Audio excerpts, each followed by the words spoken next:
Nah, oke, saya ulangi lagi.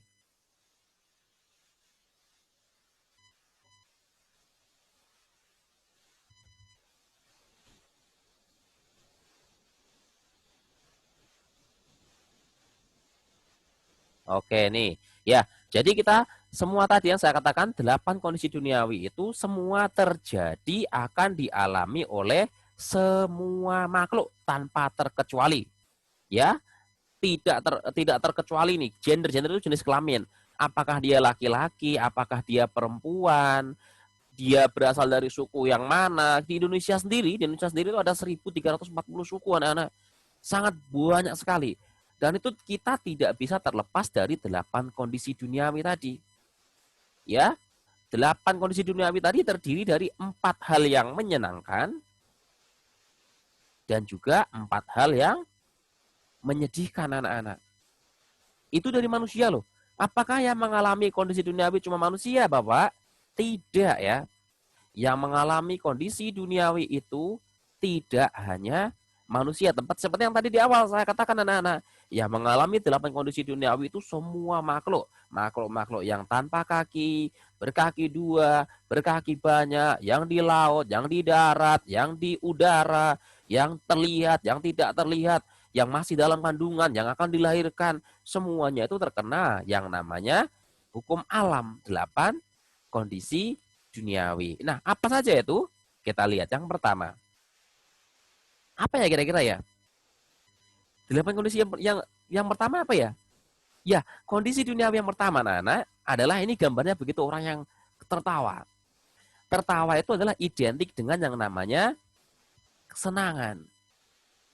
Coba di antara kalian, saya kira semuanya sudah pernah mengalami yang namanya senang. Ya, senang itu lambangnya ya kayak gini, orang tertawa, tertawa bebas. Ya, ada sebuah kata-kata bijak yang sering saya ingat-ingat. Tertawa itu boleh ya. Ya, yang senyum, sebelum tertawa kalau kita tersenyum kan, senyum itu juga sangat bagus loh anak-anak. Senyum itu sebuah sebuah dana juga. Kalian kalau misalnya ketemu orang diberi senyum, orang yang kamu kenal ya, diberi senyum, kita akan merasa lebih senang. Betul apa tidak? Saya kira betul ya. Kalau kita ketemu sama orang yang kita kenal ternyata kita dikasihnya cemberut, kita senang? Tidak senang. Ada pepatahnya kayak gini terkaitan dengan senyum itu. Senyum sedetik, sehat sehari. Siapa yang mau tersenyum? Cukup sedetik loh.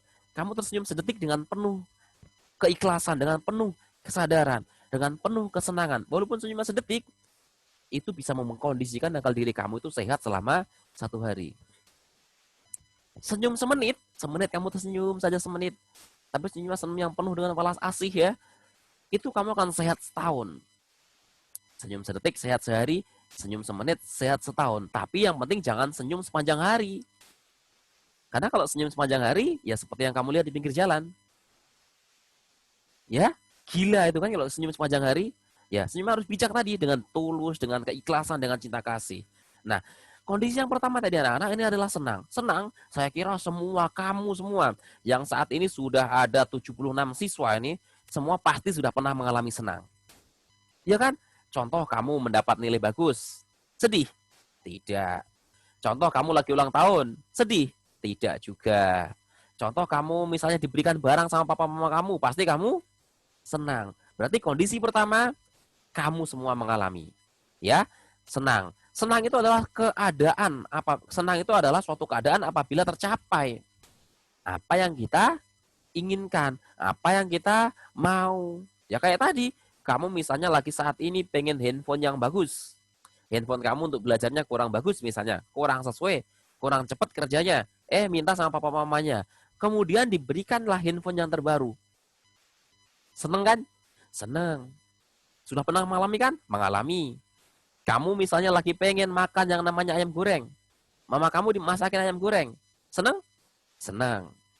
Ya. Nah, kondisi yang pertama senang. Dan ini dibuktikan. Ini yang mengatakan Sang Buddha 8 kondisi tadi anak-anak. Bukan saya mengatakan, saya hanya mengulang di sini. Yang mengatakan pertama kali itu yang Sang Buddha. Senang. Dan tadi yang di awal saya katakan semua makhluk mengalami senang. Nah, sekarang kalian membuktikan sendiri. Sudah kamu buktikan bahwa diri kamu pun sudah pernah mengalami yang namanya senang. Bahkan kamu bangun tidur tadi mungkin senang. Sebelum kamu Zoom sini juga mungkin tadi kamu merasakan perasaan senang. Saat ini sedang Zoom juga kamu mungkin merasakan senang. Ya, perasaan senang ini ada dalam diri kita. Ya, ini adalah kondisi pertama. Nah, lalu kalau kita senang, apa yang harus kita lakukan, Pak? Kalau kita senang, anak-anak, ya kita harus tetap seimbang tenangnya ini. Senangnya harus seimbang, artinya apa? Artinya kita senangnya tidak senang yang berlebihan.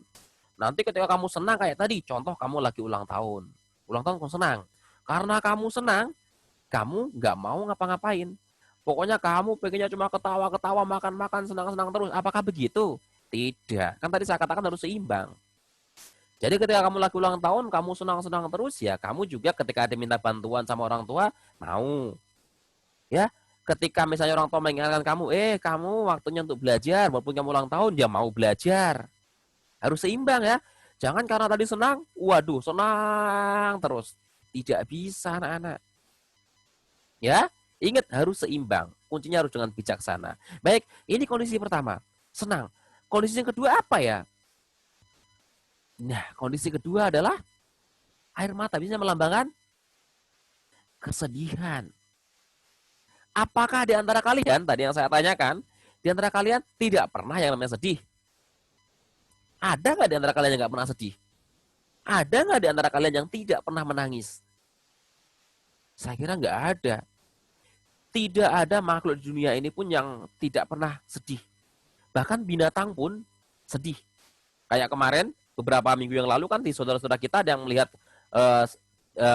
melakukan tradisi kurban itu. Kalau kamu melihat di TV, ada nggak sapi misalnya kambing atau sapi yang ketika kamu disembelih dia mengeluarkan air mata? Ada kan? Di TV ada di berita. Itu binatang loh. Manusia, nah ini, sedih. Apakah kita bisa menghindar dari sedih? Tidak bisa. Kita menghindar 100% dari sedih tidak bisa. Pasti kondisi sedih itu akan ada pada diri kita anak-anak. Contoh, kalau kalian lagi sekolah. Sekolah ya, kalian pengen nggak sedih lah. Saya nggak sedih pak, nggak apa-apa. Saya dapat nilai 0 juga saya nggak sedih. Biarin lah, nggak apa-apa. Bisa nggak seperti itu? Walaupun kamu bertekad seperti itu, dan ternyata kamu memang ulangan betul, ulangan dapat nilai 0. Kamu tadi bilang, nggak apa-apa lah pak, saya dapat nilai 0 nggak sedih. Nggak apa-apa, saya seneng-seneng aja lah. Dapat nilai 0 ya nggak apa-apa. Dapat nilai 10 juga nggak apa-apa pak, 1 juga nggak apa-apa. Saya seneng-seneng aja. Bisa seperti itu? Pasti nggak bisa anak-anak. Di mulut kalian bisa ngomong nggak sedih. Tapi hati kecil kalian, ya pasti akan merasa sedih. Ya, nggak ada yang bisa terhindar dari itu. Tapi kita sebagai umat Buddha harus bisa mengatur. Apakah ketika sedih ini, lalu kita harus sedih terus begitu anak-anak? Tidak. Contoh kayak tadi, kamu ulangan ya, yang saat ini videonya kurang besar, kamu bisa miringkan HP-nya. Ya, bisa miringkan HP-nya biar lebih besar. Ya, tadi, kalau misalnya kamu lagi sedih, contoh lagi ulangan dapat nilai 10, pasti sedih kan? Dapat nilai 10 kecil ya, bukan 100, 10. Sedih. Lalu kita harus sedih terus. Lalu kita nggak mau berusaha. Lalu kita harus ya sudahlah pasrah saja. Begitu. Tidak ya anak-anak. Jadi sedih ini bisa kita atasi. Bisa kita atasi ya. Contoh kayak tadi, kita sedihnya adalah saat ini kita sedang dapat nilai jelek. Nah, maka kita ketika supaya nggak sedih ya kita harus rajin belajar. Menerima, oh iya saya dapat nilai 10 ya sudahlah. Kali ini nggak apa-apa saya dapat nilai 10. Nggak apa-apa. Tapi saya harus memperbaiki diri saya. Saya harus memperbaiki. Saya harus minta remedial 1. Saya yang kedua nanti juga harus pas ulangan berikutnya saya dapat nilai 100. Bisa. Saat ini kondisi dunia yang saat ini sedang kacau. Di seluruh dunia lebih dari 200 negara sedang terkena pandemi corona anak-anak. Sedih apa senang? Nggak ada yang senang. Nggak ada yang diuntungkan. Kalian saat ini nggak bisa sekolah. Nggak bisa sekolah minggu ke biara lagi. Nggak bisa ketemu teman-teman di sekolah. Senang apa sedih? Ya pasti sedih. Ya pasti sedih. Tapi itulah kondisi duniawi. Ketika sedih, apa yang harus kita lakukan? Apakah dengan pandemi seperti ini kita memaksakan diri? Karena kita nggak bisa ke mall misalnya sudah lama, sudah sampai berapa bulan ya? 4 bulan. Dari Maret. Nggak bisa ke mall, langsung kita nekat ke mall aja begitu. Karena kita nggak pernah makan di restoran lagi selama 4 bulan, lah udah kita nekat aja makan ke restoran. Untuk menghindari sedih. Apakah seperti itu? Ya jangan anak-anak. Ya, kalian harus dengan bijaksana. Saat ini kondisinya sedang pandemi. Ketika kalian sedang mau bepergian kayak tadi mau ke mall atau ke restoran ya boleh-boleh saja, tapi harus diperhatikan new normal. Harus mengikuti protokol, pakai masker, jaga jarak dan pasti selalu waspada. Pasti orang tua kalian akan tahu ketika misalnya orang kamu terpaksa nih karena supaya kamu udah kangen sekali dengan restoran kesukaan, kamu pergi ke restoran pasti orang tua kamu akan milih-milih jaga jaraknya yang bagus, akan milih menunya yang enak, tempatnya yang bersih pasti begitu. Nggak akan berani orang tua kalian mengajak kalian ke tempat restoran yang tidak bersih. Ya, pasti dengan kebijaksanaan tadi. Nah, intinya anak-anak supaya kita nggak terlalu sedih, ya kita harus menerima keadaan. Tapi menerima keadaan ini bukan berarti pasrah. Oh, saat ini memang sedang pandemi, saya nggak bisa sekolah. Sedih kan? Tapi sedihnya bisa diatasi tidak? Bisa dikurangi tidak? Bisa anak-anak, dikurangi. Kalau dihilangkan tidak bisa, tapi dikurangi bisa. Saya sedih karena nggak bisa sekolah. Tapi setidaknya saat ini saya masih bisa Zoom saat pelajaran. Setidaknya saya masih bisa mengerjakan tugas lewat link. Nah, itu adalah salah satu cara untuk menghindari, mengurangi yang namanya sedih anak-anak. Ya, sedih itu apa sih sedih? Sedih itu adalah suatu keadaan yang menderita. Tidak enak di pikiran. Keadaan kita sedang sakit, kecewa karena kita tidak bisa memenuhi keinginan kita. Nah, tapi anak-anak kita sebagai umat Buddha, ketika kita sedih, kita bisa mengatasinya, bisa mengurangi. Jangan sampai kita terlarut dalam kesedihan. Karena kalau contoh kayak tadi, kamu misalnya lagi sedih. Sedihnya kenapa? Karena handphone kamu rusak. Handphone kamu rusak ya, buat sekolah kayak gini handphonenya rusak. Sedih kan? Sedih. Tapi apakah sedihnya harus sampai sangat-sangat berlebihan? Sampai nggak mau makan, nggak mau tidur, nggak mau mandi, disuruh ngapa-ngapain nggak mau. Itu bentuk kesedihannya begitu. Itu tidak baik ya anak-anak. Itu malah merugikan untuk diri kita sendiri. Ya, jadi kita ketika sedih, ya tahu oh iya saya sedih, tapi saya harus bangkit dari kesedihan itu. Begitu ya. Lanjut kondisi yang ketiga. Kondisi yang ketiga apa ini ya? Nah, ini pasti kalian tahu. Siapa orang-orang itu? Yang ini adalah Presiden Indonesia, betul? Dan yang ini salah satu artis Korea yang saya kira kalian sudah kenal semuanya. Pasti kenal, ya, dengan artis ini. Anak saya juga kenal yang masih anak kelas 1 SD. Ini adalah yang paling disukai. Ya, ini Bapak Joko Widodo, Presiden Indonesia, yang ini salah satu anggota BTS begitu ya. Nah, ini berarti yang ketiga kondisinya adalah terkenal. Terkenal. Saat ini di antara kalian mungkin sudah ada yang terkenal. Paling tidak di kelasnya dikenal, oh si ini nih yang anak paling baik loh ya di kelas ini. Oh si ini nih anak yang paling pintar loh di kelas ini. Tapi terkenal yang baik. Jangan terkenalnya yang buruk. Contoh terkenal buruk bagaimana Pak? Contoh, oh si ini yang di kelas itu suka nyontek ya. Itu terkenal juga. Tapi terkenal yang jelek. Oh si ini yang di kelas suka mencuri makanan temennya. Nah itu ya jangan. Terkenalnya itu harus terkenal yang positif. Apakah bisa Pak? Bisa. Ya, dengan cara selalu berbuat baik terus anak-anak. Berbuat baik terus kepada siapa saja. Jangan memikirkan, waduh nanti kalau saya berbuat baik kepada dia, ketika saya memerlukan pertolongan, dia akan menolong saya, tidak ya? Itu tidak perlu anak-anak. Ya, jadi ketika berbuat baik terus saja. Ya.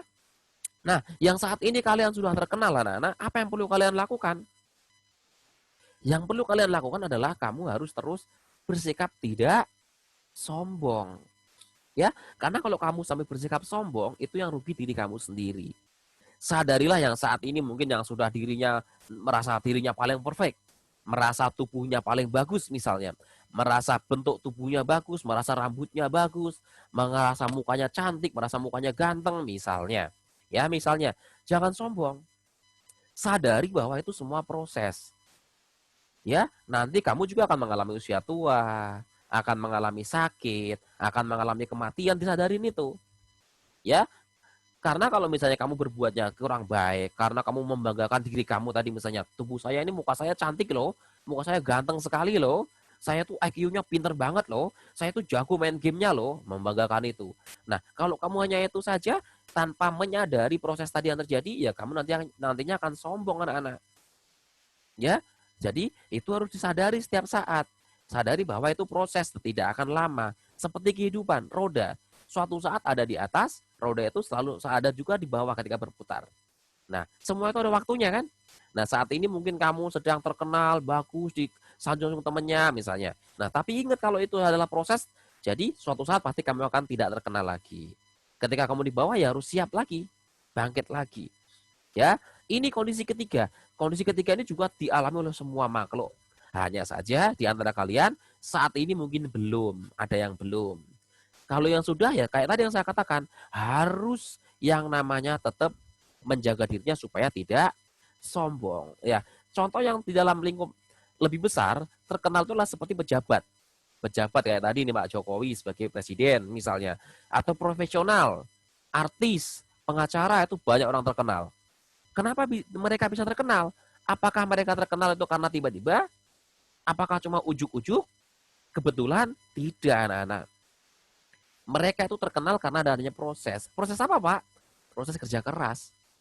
Mereka nggak ada nyantai nih. Pak Jokowi menjadi presiden dikenal oleh seluruh Indonesia, seluruh rakyat Indonesia khususnya. Apakah mereka santai? Pak presidennya adalah santai? Tidak. Kerja kerasnya sangat panjang. Coba kalau kamu nanti lihat YouTube, lihat biografinya ada, ya, cerita film Jokowi ada juga. Ini rap monster atau siapa ini RM? Apakah dia perjuangannya juga santai? Tidak juga. Ya, banyak kalau kamu lihat di YouTube itu orang-orang yang awalnya dari segi yang tidak punya menjadi orang paling kaya di dunia. Ada, ya, ada di Cina, lebih banyak di Cina itu. Ada yang namanya Alibaba. Dulu dari orang nggak bisa ngapa-ngapain, nggak punya apa-apa. Tapi karena dia kerja keras terus, akhirnya terkenal jadi orang terkaya di Cina. Ya, tapi sekarang udah dikalahkan sama orang lain. Nah, itu kan suatu perjuangan kan prosesnya. Nah, kenapa kita bisa terkenal? Karena adanya kerja keras. Jadi yang saat ini kalian belum terkenal bisa kerja keras lagi. Yang baik ya terkenalnya. Kemudian yang sudah terkenal jangan sombong. Oke, berikutnya. Nah, ini peristiwa yang keempat. Kondisi yang keempat adalah kebalikannya tadi. Yang ketiga tadi adalah terkenal, yang keempat adalah tidak dikenal. Tidak dikenal ini contohnya orang yang tidak tahu, tidak dikenal. Tidak dikenal adalah suatu keadaan ya, keadaan di mana kita tidak diketahui oleh orang lain, orang banyak. Lalu apa yang kita perlu lakukan, Pak, ketika tidak terkenal? Yang kita tidak terkenal, kita harus terus bekerja keras dan juga kita harus mempunyai rasa mudita cita. Mudita cita itu apa, Pak? Mudita cita itu bangga, ikut bahagia. Ya, ketika teman lain kalian ada yang terkenal, kalian jangan iri hati. Contoh di kelas kalian lah, ada yang dapat nilai 100. Berarti kan dianggap saja itu sudah terkenal kan? Dapat nilai 100. Oh, si A ini selalu dapat nilainya 100 lalu terkenal. Apakah kita perlu iri hati? Tidak. Kenapa si A itu dapat nilai 100 terus? Karena dia rajin belajar. Maka kita sebagai umat Buddha anak-anak, harusnya kita adalah ikut senang. Oh, si A dapat nilai 100, baguslah, selamat ya, dapat nilai 100. Oh, si B sedang ulang tahun, selamat ya. Saya senang kalau kamu lagi ulang tahun, kamu lagi senang. Ya, begitu. Jadi ketika kamu tidak terkenal, malah jangan iri kepada orang terkenal. Jangan menghujat kepada yang terkenal. Contoh kayak tadi, kamu dapat nilai 10, teman kamu dapat nilai 100, harusnya kamu tidak boleh iri. Kamu terima memang keadaan kamu. Oh iya, saat ini dapat nilai 10 ya memang karena semalam saya nggak belajar. Saya lain kali harus bisa mengejar si A yang dapat nilai 100. Ya, itu motivasinya. Ya, oke, berikutnya. Kondisi yang kelima. Nah, ini kondisi yang kelima. Kondisi yang kelima apa ya? Ada jempol, ada piala. Ya, kondisi yang kelima anak-anak adalah dipuji. Siapa di antara kalian yang nggak pernah dipuji? Pasti kalian semua sudah pernah dipuji. Paling minimal, yang memuji kamu adalah orang tua. Ya, orang tua kamu pasti sudah sering memuji. Contoh, lagi kamu misalnya habis makan dari kecil misalnya, dari kelas TK misalnya lagi makan. Bagus, habis, pasti orang tua kamu bilang, oh pinter ya, makannya sambil bersih. Begitu nggak? Itu bentuk pujian tidak? Iya anak-anak, itu bentuk pujian. Kamu pasti sudah pernah dipuji. Di rumah pernah dipuji orang tua, di sekolah mungkin dipuji teman, dipuji guru, sudah pernah. Ya, semua pernah dipuji. Ini tidak terlepas dari orang laki-laki, perempuan, orang miskin, orang kaya, orang kulit hitam, kulit putih, tadi nggak ada pengaruhnya. Semua makhluk tadi yang saya katakan di awal, semua akan mengalami 8 kondisi ini. Ini baru kondisi kelima. Dan kalian kondisi yang kelima ini semua saya yakin 100% sudah pernah mengalami. Ya, dipuji oleh temannya. Oh, si Ana ini dia sangat rajin loh. Dia kalau ulangan nggak pernah nyontek tapi nilainya bagus-bagus. Nah, pujian tuh simbolnya nih. Kamu ketika misalnya lagi ketemu orang dibilang begini, ketemu orang kamu kenal, pasti seneng. Tapi kalau dibilang begini, ya perasaan kamu pasti akan merasa sedih. Ya, ketika dipuji pasti senang. Nah, pada saat kamu dipuji, ini saya katakan hampir sama waktu terkenal tadi. Apa yang perlu kamu lakukan? Tetap tenang, seimbang seperti Sang Buddha sendiri. Sang Buddha tuh selalu dipuji oleh banyak orang. Enggak hanya orang biasa, orang-orang bangsawan, para raja selalu memuji. Tapi Sang Buddha apakah sombong? Tidak pernah ada kesombongan. Ya, kalian pun sama. Memang kalian belum seperti Buddha, tapi setidaknya kalau dipuji ya senang-senang saja. Saat dipuji, oh ya senang, tapi sudah, oh ya sudah. Jangan karena dipuji langsung berbangga hati, senang. Nanti kalau sampai melebih-lebihkan senangnya akan jatuhnya menjadi betul, menjadi sombong. Ya, kalau sombong, teman-teman gak ada yang suka lagi anak-anak. Ya, contoh, ini misalnya gambar yang pertama orang dapat piala. Ternyata dia sombong sekali. Dia merasa sudah mampu mengalahkan teman-temannya. Terus dia nggak mau berlatih, apa resikonya? Ya ketika bertanding lagi dia pasti akan kalah nanti. Ya, jadi itu kalian pasti yang menginginkannya dipuji terus. Nah, dipuji itu adalah suatu keadaan saat kita tidak boleh lengah ini. Selalu mempraktekkan Pancasila Buddhis. Nah ya, kalian kalau selalu mempraktekkan tidak membunuh, tidak mencuri, yang minggu lalu dibicarakan Bu Sati ya, tidak berbuat asusila, kemudian tidak berbohong, tidak memabukkan, pasti pujian-pujian itu akan selalu kalian peroleh anak-anak tanpa kalian minta. Orang-orang pasti akan melihat kamu berperilaku yang bagus. Ya, selama kalian berbuat baik terus, pasti semua orang akan mengenal kamu menjadi orang yang baik. Sehingga pujian-pujian layak ke kamu. Kan ingat, ketika orang berbuat baik, pasti orang-orang yang melihat akan 100% senang. Kebanyakan 100% senang. Nah, walaupun ada beberapa yang nggak senang, nggak apa-apa, abaikan aja. Contoh, kamu sudah berbuat baik, kayak tadi, yang sering terjadi di sekolah kamu. Di sekolah, ulangan dapat nilai 100. Tapi kalian pernah mendengar nggak teman bilang, si kamu dapat 100, paling juga tadi nyontek. Ada kan yang bilang begitu? Ya, tapi nggak apa-apa. Yang penting kan kenyataannya kamu tidak nyontek. Biarkan orang lain ngomong apa aja lah. Yang penting kenyataannya kamu tidak nyontek. Biarkan, itu biasanya hanya perasaan-perasaan ini. Nanti pun sama, ketika kamu sudah bekerja, berusaha, kamu kerjanya bagus, misalnya, kerjanya bagus, kamu bekerja di kantor misalnya, kerjaan kamu bagus, kamu dikasih hadiah, dikasih reward sama bos kamu misalnya, biasanya banyak temennya anak-anak, banyak teman nanti yang bilang, aduh, kamu mah dapat hadiah itu gara-gara kamu pinter kali, apa ngibul sama bos. Nah, bilang begitu misalnya. Biarkan saja, abaikan. Ucapan-ucapan itu nggak penting. Ya, nggak penting. Ketika nanti kamu sudah bekerja dan bilang begitu, abaikan saja. Yang penting kamu fokus pada kerjaan kamu. Ya, fokus pada kerjaan kamu. Kayak tadi dalam agama Buddha pun sama. Ketika kamu berbuat baik, harusnya orang-orang pada suka ke kamu, ternyata ada yang mencibir kayak tadi kan. Mencibir, menghina, mencela. Biarkan saja. Yang dapat karma buruk mereka kok, bukan kamu. Betul kan? Kayak tadi ketika kamu bekerja pun sama. Kamu dipuji-puji orang, ada teman yang nggak suka. Abaikan saja. Yang dapat karma buruk, dia, bukan kamu. Ya, oke. Berikutnya, sekarang kondisi yang keenam. Kondisi keenam, nah ini apa ini?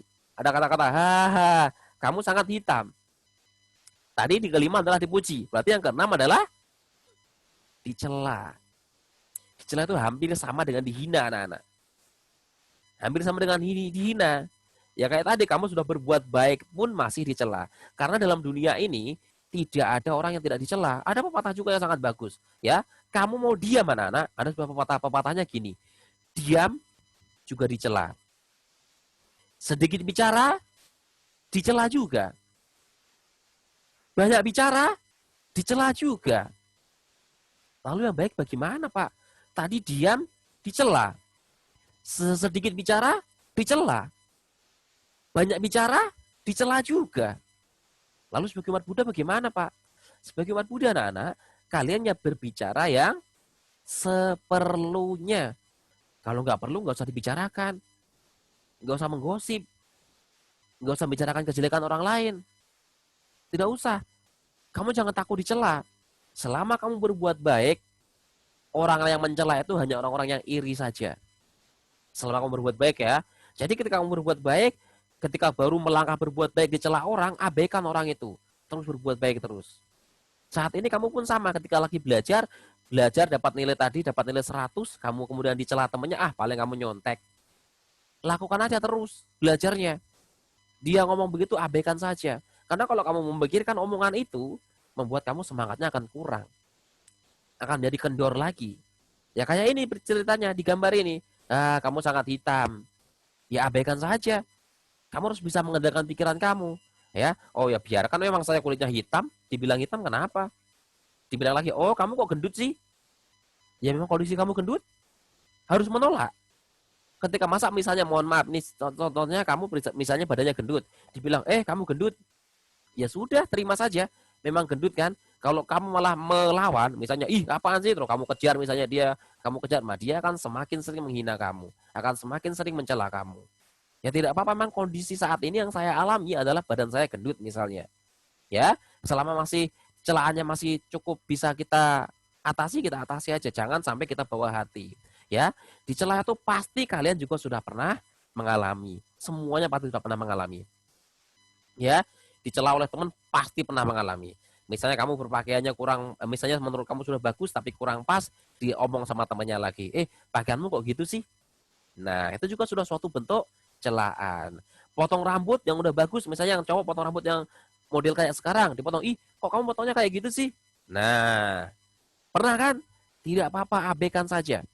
Selama itu masih suatu perbuatan yang baik. Nah, apa sih dicela itu? Saat dicela, yang terpenting adalah jangan marah, anak-anak. Jangan mudah tersinggung, seperti yang tadi kayak saya katakan. Tapi kamu harus sering mengoreksi ke dalam diri kamu sendiri. Ketika dicela ya kayak tadi, introspeksi diri itu apa? Introspeksi diri itu melihat ke dalam dirinya sendiri, anak-anak. Contoh kayak tadi dikatakan, kamu gendut, kamu lihat ke dalam diri kamu sendiri. Memang diri saya gendut apa tidak? Kalau diri saya gendut, ya sudah, saya terima keadaannya seperti ini. Panjatkan cinta kasih. Kenapa kalau panjatkan cinta kasih? Artinya kamu dapat karma baik, yang orang ngomong itu akan dapat karma buruk. Ya, tapi kalau kamu dibilang, kamu gendut, kamu langsung marah, kamu ngubur-ngubur dia, kamu mau nyubit dia, ya itu malah kamu dapat karma buruk. Ya, biarkan saja. Jadi kalau misalnya kayak tadi kamu bilang, kamu gendut, ya abaikan saja. Memang kondisi kak saya gendut. Tapi kalau misalnya kamu orang kurus dibilangin, kamu gendut, ya kamu bisa membilangin kan. Bisa mengatakan, kamu kayaknya perlu pakai kacamata deh. Orang badan saya kecil kayak gini kok kamu bilang gendut. Nah, begitu misalnya ya. Nah, semua pasti kalian sudah pernah yang mengalami kondisi keenam ini, yaitu dicela. Nah, kondisi ketujuh. Nah, ini kondisi ketujuh. Apa? Banyak uang. Banyak uang. Kondisi ketujuh ini adalah untung, anak-anak. Untung. Siapa yang untung? Semua orang yang melakukan kebajikan. Ya, untung. Semua pasti sudah pernah mengalami untung. Yang orang sudah bekerja. Orang bekerja ya. Kalau kalian di saat ini sebagai seorang pelajar, untungnya juga sudah pernah mengalami, tapi sedikit. Contoh misalnya kamu lagi makan. Ya kan? Makan ada ayamnya, ada ikannya ada durinya. Kamu beruntung pas lagi makan tidak terkena duri, padahal teman yang sebelah kamu lagi makan terkena duri. Itu keuntungan kamu, bukan dalam hal duit, tapi karena kalau yang berduit ini adalah untuk yang orang bekerja. Nah, contoh lagi, kamu lagi berjalan misalnya, pas lagi jalan teman kamu kesandung batu, kamu untung tidak tersandung batu. Ya, itu misalnya. Untung-untungnya kamu seperti itu karena belum dalam hal bekerja. Nah, nanti kalau kamu dalam hal bekerja, untungnya bukan seperti itu, dalam hal materi ketika bekerja. Ya, dan saya kira di bagian untung ini pun kamu sudah pernah mengalaminya. Nah, kondisi yang keuntung ini adalah suatu keadaan yang sukses, usaha maju, keadaan jaya. Nah, kayak tadi yang contoh, kamu lagi sedang berjalan karena kamu penuh dengan kesadaran, sehingga kamu tidak sampai tersandung, tidak sampai terpleset, jatuh. Ketika jatuh pun masih ada untungnya juga. Kalau orang Jawa masih ada untungnya juga. Lagi terpleset, jatuh, untung, misalnya lagi megang HP, lagi megang HP, jalan, jatuh, jedet. Untung HP-nya nggak jatuh. Padahal badan kamu jatuh, tapi untung HP-nya tidak jatuh. Lagi bawa barang, lagi bawa telur misalnya, banyak, lagi jalan ternyata jatuh juga telurnya, untung nggak pecah semua. Ya, selalu masih ada keberuntungannya. Oke, nah kondisi yang terakhir anak-anak, lawannya untung, yaitu rugi. Rugi itu identik tidak punya uang kalau dalam hal yang bekerja. Kalian pun sama. Ketika rugi mungkin pernah mengalami. Apa contohnya Pak? Contoh begini anak-anak. Kamu misalnya membeli pen. Membeli pen ya. Membeli pen ke fotokopian misalnya tukang fotokopian. Membeli pen. Pennya sangat bagus. Sampai rumah ternyata setelah kamu cek pecah sedikit aja. Untung apa rugi kamu? Rugi ya? Pasti rugi itu mengatakan, aduh, kenapa tadi nggak milih yang warna pink itu yang gambar unicorn? Yang pink gambar unicorn tuh bagus tadi. Malah saya milih yang warna ungu, gambarnya Little Pony, pecah sedikit lagi. Nah, pernah mengalami seperti itu? Nah, itu pasti 8 kondisi tadi sudah pernah kamu alami. Ya, nah, jadi kalau misalnya rugi itu adalah dalam keadaan terpuruk, tidak terpenuhi apa yang kita inginkan. Ya, oke. Satu lagi nih sebagai kesimpulan. Nah, ini anak-anak tadi 8 kondisi duniawi. Pasti di antara kalian anak-anak, di antara kita semua, enggak hanya kalian, pasti yang diinginkan adalah yang warna kuning ini. Betul kan? Ada nggak yang menginginkan yang warna hitam ini? Saya kira nggak ada. Ya, pasti semua orang, semua makhluk menginginkan selalu senang. Menginginkan terkenal, menginginkan dipuji dan selalu untung. Tapi apakah bisa, Pak, cuma mendapatkan yang warna kuning ini saja? Jawabannya tidak bisa, anak-anak. Ya, seperti roda selalu berputar. Kita pasti ketika ingin mendapatkan senang, kita juga siap untuk menerima yang namanya sedih. Siap juga menerima yang tidak terkenal kalau kita ingin terkenal. Siap juga menerima dicela kalau kita ingin dipuji. Siap juga menerima rugi ketika kita selalu ingin untung. Ini sudah pasangan, laki-laki perempuan, siang malam, sore siang, pagi siang. Begitu kan misalnya panas, dingin dan sebagainya sudah pasangan, nggak akan bisa terhindar. Ya, semua kondisi ini kalian akan mengalami. Senang, ya lawannya tidak senang. Ini susah ya, bukan sudah ini. Nah, begitu ya. Ini semua harus kamu alami. Nggak bisa kita tolak anak-anak. Yang bisa kita atasi, bagaimana Pak supaya kita lebih banyak mendapatkan yang warna kuning ini. Bisa nggak anak-anak kita mendapatkan lebih banyak warna kuning ini daripada yang warna hitam? Bisa. Dengan cara menjalankan 5 sila tadi. Ya, yang minggu lalu sudah dibicarakan sama Bu Sati. Ya, kita dengan menjalankan 5 sila ini, berkah-berkah ini akan selalu kalian dapatkan anak-anak. Ya, kalau ini ketika ini datang bagaimana Pak? Ketika ini datang, kita tidak bisa menghindar anak-anak. Ketika yang berwarna hitam ini datang, yang susah, tak terkenal, dicela, rugi, enggak, ini sudah datang kepada diri kita, nggak bisa menghindar. Tapi kita bisa mengatasinya. Mengatasinya dengan cara apa Pak? Ya diterima saja. Diterima dan sambil berusaha untuk menghilangkan ini semua. Berusaha. Jangan ketika kamu terima, kamu langsung sudah terpuruk, jatuh dalam menerima keadaan ini. Ya, ingat, tadi 8 kondisi duniawi ini pasti kalian sudah pernah mengalami semuanya. Kalian sudah pernah yang namanya senang, terkenal, dipuji, untung, tidak terkenal, susah, tak terkenal, dicela, rugi. Ini tidak bisa kita hindari. Ini selalu akan dialami oleh semua makhluk selama hidupnya. Ya, yang terpenting kita harus terus menjalankan 5 sila. Ya, saya kira itu anak-anak yang perlu saya sampaikan pada pagi hari ini. Untuk damanya, saya kira cukup. Nah, sekarang saya minta kalian semua beranjali. Kita beranjali sebentar. Kita merenungkan apa yang telah kita pelajari hari ini. Ya, mari anak-anak kita beranjali. Demikianlah tadi anak-anak dhamma yang telah saya ulas kembali mengenai 8 kondisi duniawi. Semoga kebajikan-kebajikan yang telah kita perbuat, kebajikan-kebajikan yang telah kita tanam pada hari ini, kebajikan-kebajikan yang telah kita timbun pada kehidupan-kehidupan lampau, semoga dapat mengkondisikan agar kita semua senantiasa dalam kondisi yang berbahagia, kondisi yang sehat, kondisi yang selalu panjang umur, kondisi yang selalu berparas tampan, kondisi yang seperti tadi yaitu senang, terkenal, dipuji, selalu memperoleh keberuntungan dimanapun berada.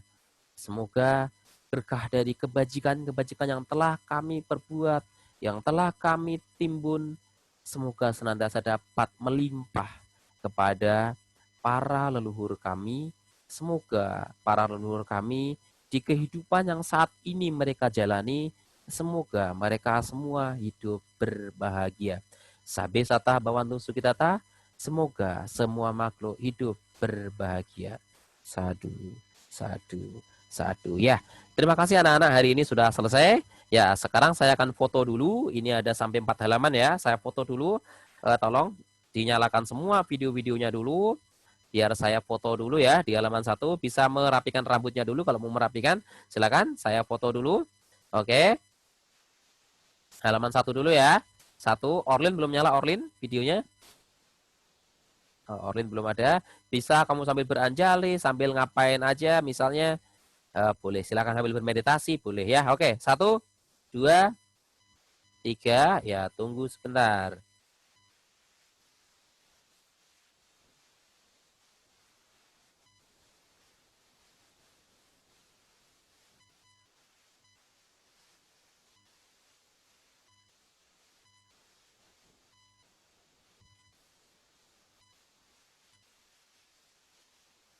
Oke, halaman kedua. Halaman kedua. Sip, nyala semua. 1, 2, 3. Tunggu dulu sebentar.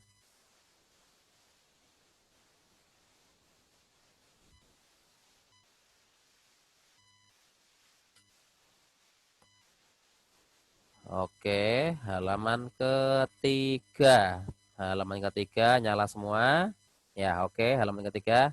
1, 2, 1, 2, 3. Halaman ketiga.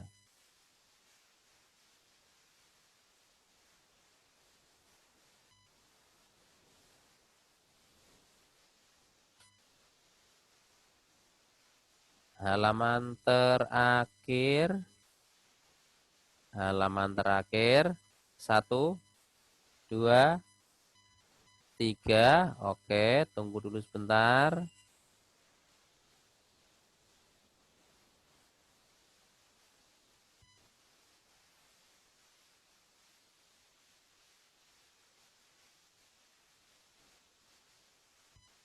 Oke. Coba di antara kalian sebelum diakhiri, adakah yang mau bertanya? Yang mau bertanya bisa raise hand berkaitan dengan yang tadi dibicarakan. Silakan yang mau bertanya.